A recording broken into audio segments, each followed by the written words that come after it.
굿모닝. 매일 집에 앉아서 하다 여기 쓰니까 좀 다르네요. 떨려요. 오늘 본문 말씀은 데살로니가 전서 5장 12절부터 28절인데 같이 한 절씩 읽겠습니다. 제가 먼저 읽을게요. 눈이 침침해서 잘 안 보여요. 형제자매 여러분, 우리는 여러분에게 부탁합니다. 여러분 가운데서 수고하며 주님 안에서 여러분을 지도하고 훈계하는 이들을 알아보십시오.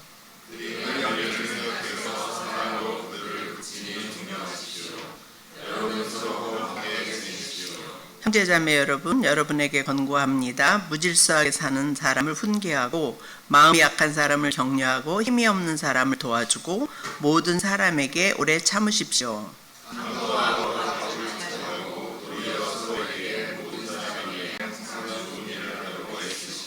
항상 기뻐하십시오. 끊임없이 기도하십시오. 모든 일에 감사하십시오. 이것이 그리스도 예수 안에서 여러분에게 바라시는 하나님의 뜻입니다. 예언을 멸시하지 마십시오. 갖가지 모양의 악을 멀리 하십시오.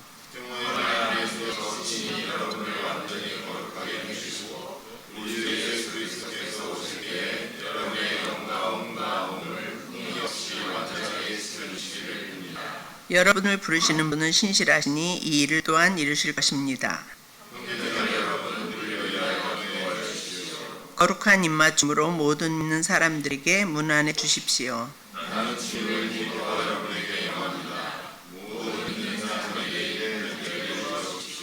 우리 주 예수 그리스도의 은혜가 여러분과 함께 하기를 빕니다. 아멘. 네? 오케이. 웃지 마요. 매 먹냐냐. 뭐 재밌다고 웃어. 나 혼나면 좋아해. 편지, 데살로니가 전서는 편지잖아요. 편지는 그 편지를 쓴 사람의 마음과 의도를 모른 채로 읽으면 별로 와닿지가 않아요. 그죠? 그래서 오늘 이 데살로니가 전서의 저자는 바울이죠. 저는 이 바울의 서신을 묵상할 때마다 항상 제 마음에 감동과 어떤 깨우침, 때로는 회개로 이렇게 다가오는 것은 그 아버지의 마음, 목자의 심정이었던 것 같아요.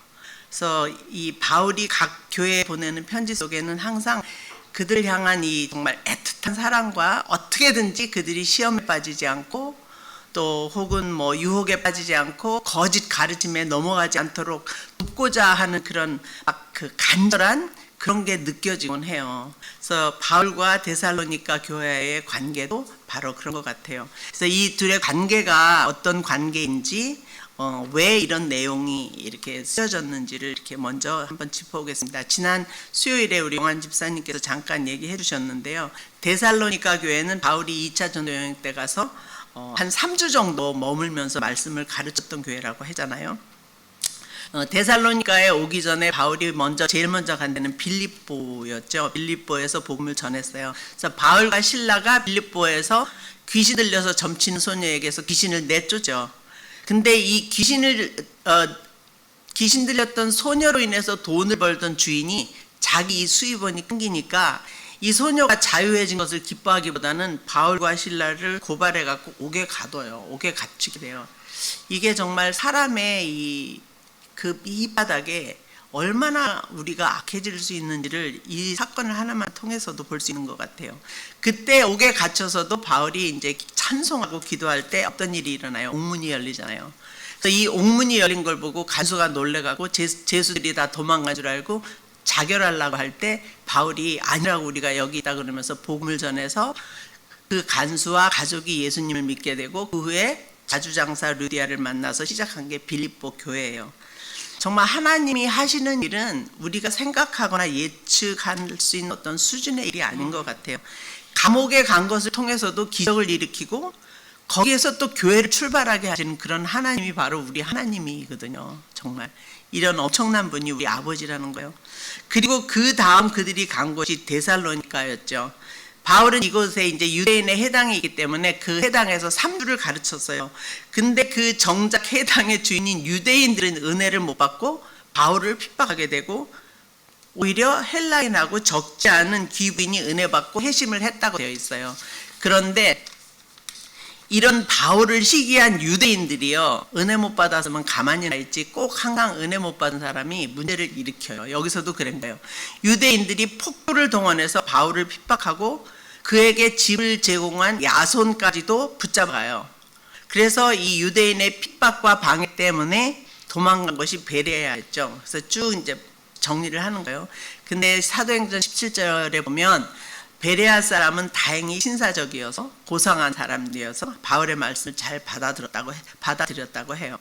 정말 이 말씀을 통해서도 우리가 생각할 수 있는 것은 우리는 예수님 오래 믿고 어떤 그 직책을 갖고 성경을 많이 알면 그 사람이 굉장히 은혜 받고 변할 거라고 생각하는데 그렇지 않다라는 걸 우리 많이 경험하게 되잖아요. 정말 이 오래 믿은 날수와 은혜 받는 이거는 비례하지 않는 것 같아요. 그래서 유대인들은 이 말을 듣고 베레아까지 와서 소동을 부렸다고 합니다. 정말 이렇게 데살로니가 교회는 바울에게는 늘 어떤 그 마음 한쪽에 아픈 손가락이었을 것 같아요. 왜냐하면 복음으로 나눠놓긴 했어요. 근데 이 갓난아기에게 젖도 제대로 먹이지 못하고 돌보지도 못하고 떠나버렸잖아요. 그래서 늘 마음 한쪽에는 정말 저들이 잘 하고 있을까, 잘 자라고 있을까, 정말 다른 어떤 거짓된 그런 이단에 넘어가지는 않을까, 이런 염려와 걱정이 있었을 것 같아요. 바울의 그 성정으로 봐서는, 영혼을 사랑하는 마음을 봐서는 그랬을 것 같아요. 그래서 바울이 디모데를 보내게 되죠. 너무 궁금하니까. 근데 디모데가 의회로 와서 전해준 소식은 그들이 정말 영적으로 잘 자라고 있다는 소식과 함께, 어제 우리 캐 목사님이 이제 자세하게 얘기해 줬는데 그들이 재림에 대해서 혼란을 겪고 궁금해하고 있다는 소식을 이제 함께 전해줘요.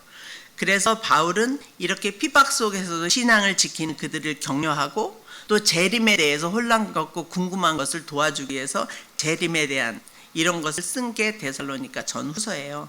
그래서 바울이 그들을 격려하면서 이제 4장부터 성도로서 어떻게 살아야 되는가가 나오잖아요. 그리고 4장 13절부터 5장 11절까지는 재림에 대해서 이제 쭉 설명을 해요. 그런데 쭉 이제 데살로니가전서를 이제 쭉 1장부터 이렇게 쭉 훑어봤거든요. 흐름이 어떻게 되나? 근데 1장 2장을 보면 바울은 그들을 격려하면서도 그 많은 긴 분량을 자신이 그들에게 어떤 마음으로 전했고 자기 의도가 어땠고 뭐 동기가 어땠고 마치 자기를 인정해달라는 듯한 그 변호하는 것을 볼 수 있어요. 근데 바울이 이렇게 장황하게 자신을 변호하고 자기의 순수한 마음을 설명하는 것은 자신이 인정받기 위한 것이 아니라 이거 역시 복음을 위해서라는 거예요. 왜냐하면 만일 자신의 동기나 또 자기가 한 일, 그런 자신의 순수함이 오해받게 되면 자신이 전한 복음까지도 왜곡되고 그러면 그들은 쉽게 넘어가게 되고 믿음에서 떠나게 되기 때문에 결국은 이렇게 깊게 변호한 것 역시 그들을 향한 사랑, 복음 때문에 그렇다는 거예요. 저는 이제 이걸 읽으면서 조금 지나간 일이 생각이 나면서 약간 그 마음이 이해가 되는 부분이 있었어요. 지난번 우리가 이제 ESC와 KSC 본당을 바꿀 때 참 그때 마음이 쉽지 않았던 것 같아요. 혹시 우리 식구들이 팀 목사가 아들이니까 이런 생각을 하게 될까봐 아마 목사님이 오랜 시간을 두고 비전을 나누고 칼럼에도 쓰고 설명하고 우리의 동기와 의도를 알게 하려고 많이 노력하고 했던 거를 제가 옆에서 봤거든요. 왜냐하면 이 비전은 사실은 오래전부터 느꼈던 것이고 시간이 가면서 특히 목사님들의 모임이나 컨퍼런스 가면서 더 확실해졌는데 많은 젊은이들이 대학 가면 교회를 떠난다, 교회마다 청년들이 없다, 약하다 이런 얘기를 들을 때 정말 우리의 신앙이 여기서 끝난다면 우리 교회도 소망이 없겠구나. 우리의 섬김과 희생을 인해서 우리의 후손들에게 신앙의 유산이 물려지고 교회가 더 든든히 서로 부응하는 것이 우리의 역할이구나라고 그런 확신을 갖게 됐는데, 만일 그 마음과 동기가 오해받고 의심받는다면 이 일 자체가 이루어질 수 없잖아요.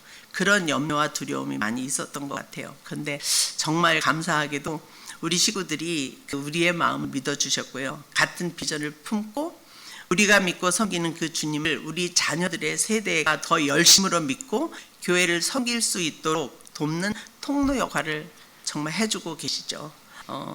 정말 이런 모습을 보면 너무나 지금 돌아보면서 생각하니까 이 말씀을 묵상하면서 되게 감동이 되고 감사하더라고요.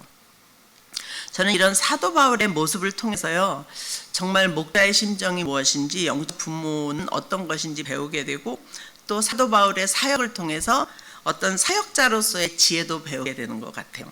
그리고 오늘 본문 5장 12절 28절의 말씀에서는 그들이 어떻게 살아야 될 거를 얘기하면서 세 가지, 여기서 세 가지를 이렇게 정리해서 또 말씀해 주시는 거를 제가 느낄 수 있었거든요. 그 첫 번째가 12절 13절인데 지도자에게 어떻게 대해야 되는지 주시는 말씀이어서요. 여기 보면 여러분 가운데서 수고하며 주님 안에서 여러분을 지도하고 훈계하는 이들을 알아보십시오. 그들이 하는 일을 생각해서 사랑으로 그들을 극진히 존경하십시오라고 되어 있습니다. 왜 지도자를 사랑하고 존경하라고 했을까요?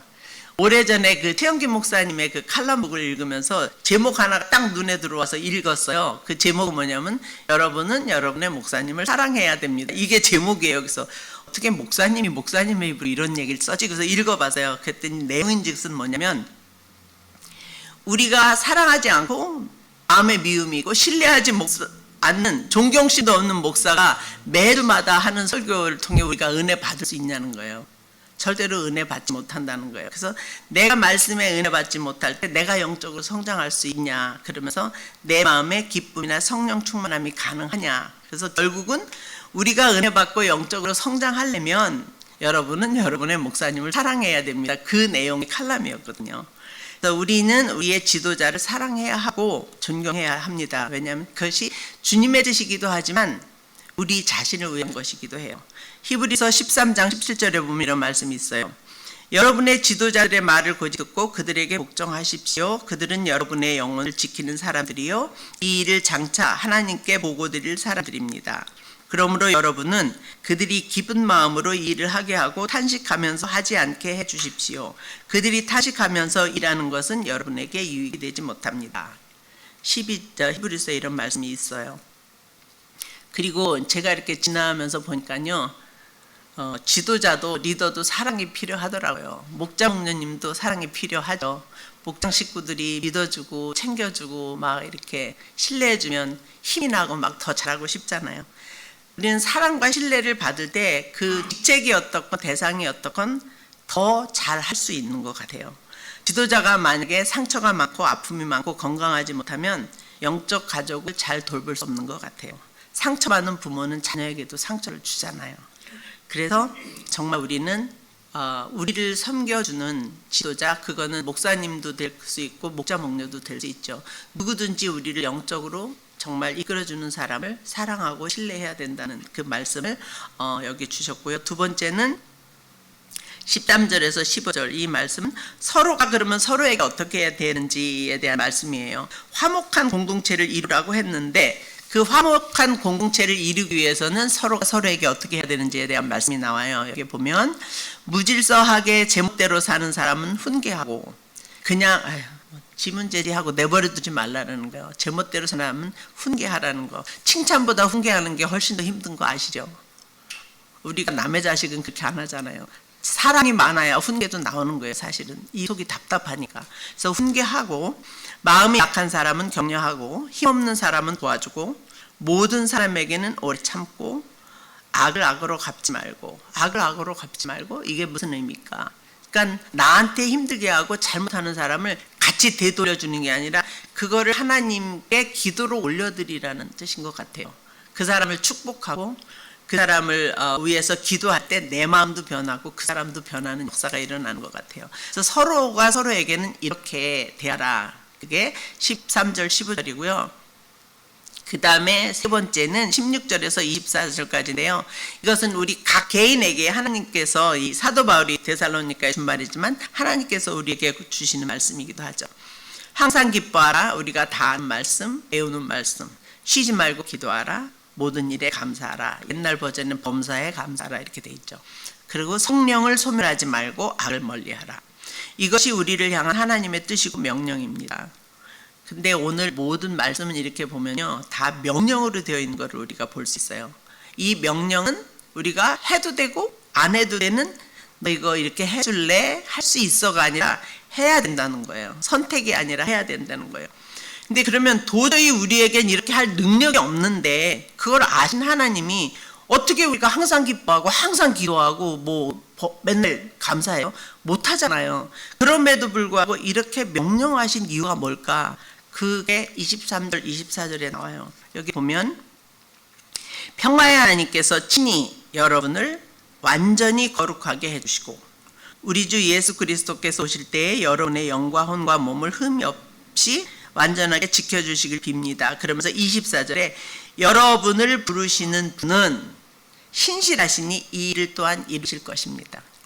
하나님이 이루실 것이라는 거예요. 우리가 그렇게 하나님 앞에 순종하는 마음을 드리고 결단을 할 때 발한짝을 이렇게 내디딜 때 하나님이 그냥 안고 걸어가시는 것 같이 하나님이 우리 안에서 착한 일을 시작하시고 이루시는 분이 하나님이기 때문에 해라 그렇게 하는 거죠. 하나님이 책임지실 것이기 때문에. 그래서 힘든 가운데서도 이런 주님을 우리가 신뢰하기 때문에 기뻐하기로 선택하고 감사하기로 선택하고 또 그의 어려운 모든 마음은 기도로 주님께 올려드리며 살라는 것이죠. 작은 예가 우리의 감사일기인 것 같아요. 감사일기 가끔 보면 그런 거 나오거든요. 오늘은 아무리 생각해도 감사할 게 찾을 게 없지만 하면서 나와요. 그러면서도 찾으려고 해요. 그게 바로 모든 일에 감사하려고 애쓰는 우리의 모습이 아닌가. 근데 희한하게요.